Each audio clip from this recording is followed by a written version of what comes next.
Alors, merci.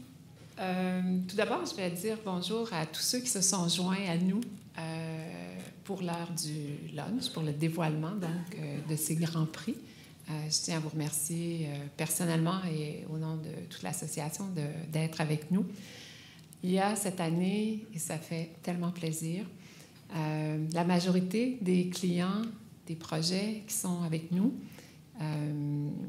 D'ailleurs, je voudrais souligner dans le cas de Golder, pour avoir parlé hier à M. Paquin de la direction du ministère, qui ne pouvait être là.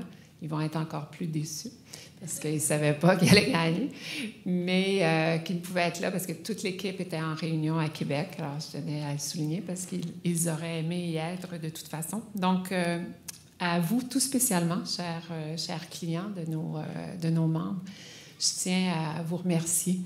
C'est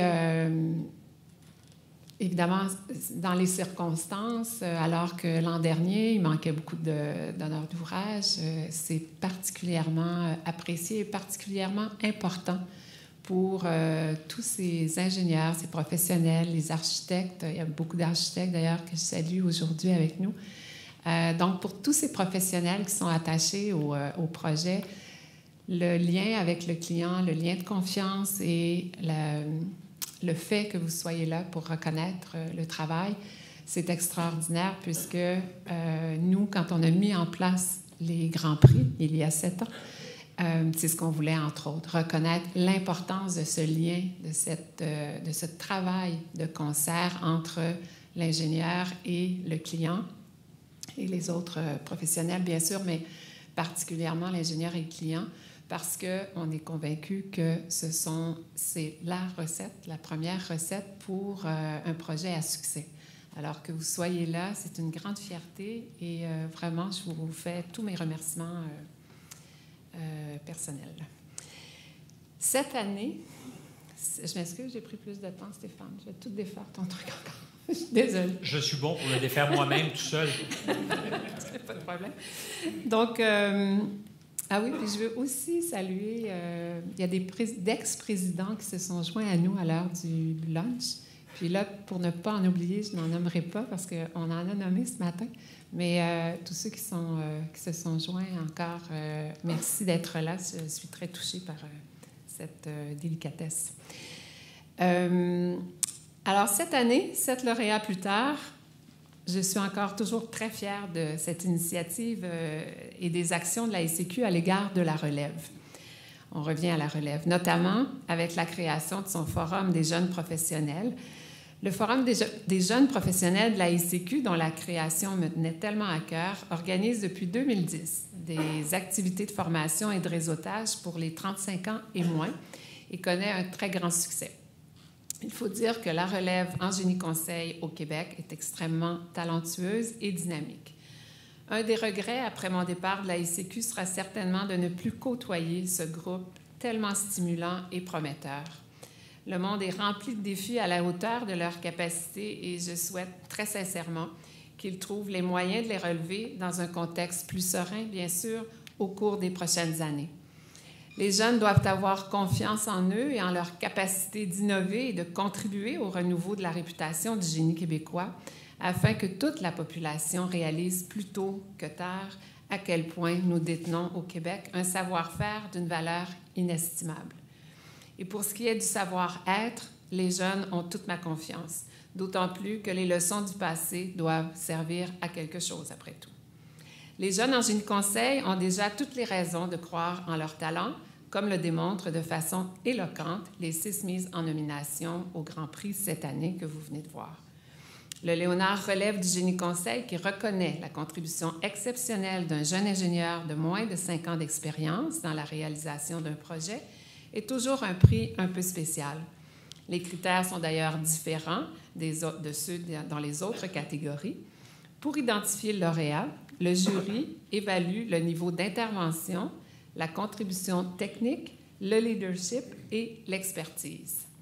Et dans la catégorie relève du génie conseil, le lauréat est... C'est toi qui étais supposé... Ah. Je le fais? J'y vais? Alors, c'est Jimmy Fortier de Dessau pour la réflexion du pont Jolicoeur au-dessus du canal de l'Aqueduc à Montréal.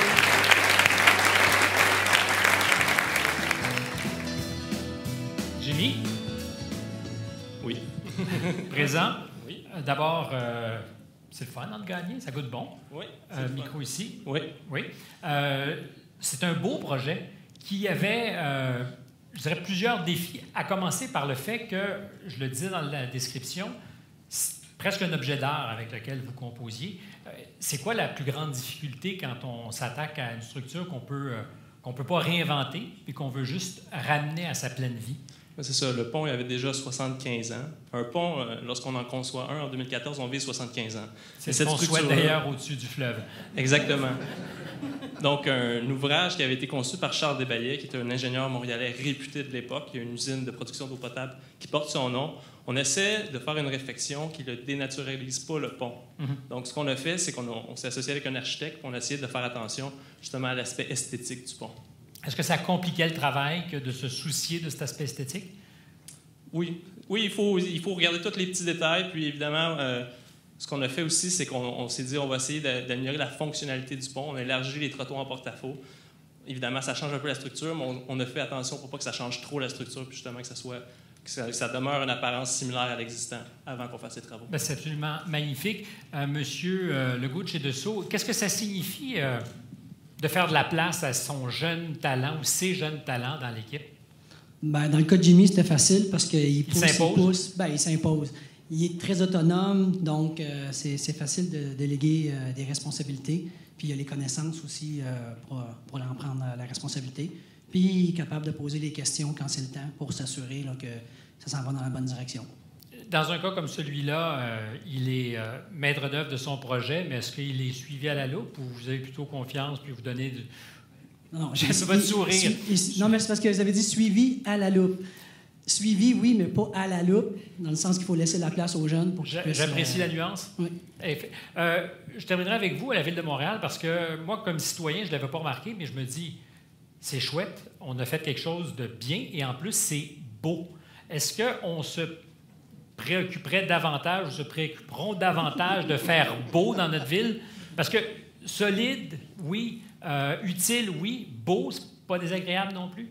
À la Ville de Montréal, depuis des années, on se préoccupe que les ouvrages, quand on fait une réparation, quand on en construit des nouvelles, on implique des architectes à toutes les étapes du projet pour intégrer l'aspect urbain. Il faut penser qu'un pont, ça vient aménager notre urbain, ça marque un territoire. Vous avez parlé du pont Champlain tantôt. Non, je ne l'ai pas nommé. Mais pont Jolicoeur, il marque le territoire. M. Desbaillets qui a fait peut-être au-dessus du canal de l'Aqueduc, qui alimente en eau plus de la moitié des citoyens de Montréal. Tu veux que les citoyens puissent être fiers de leur milieu. Et ça reste la durée de vie des ouvrages quand on parle de 75 ans. Tant qu'à construire, on veut construire beau. On avait-tu construit au début du siècle, le pont Champlain? Non. Merci beaucoup. Ça me fait plaisir.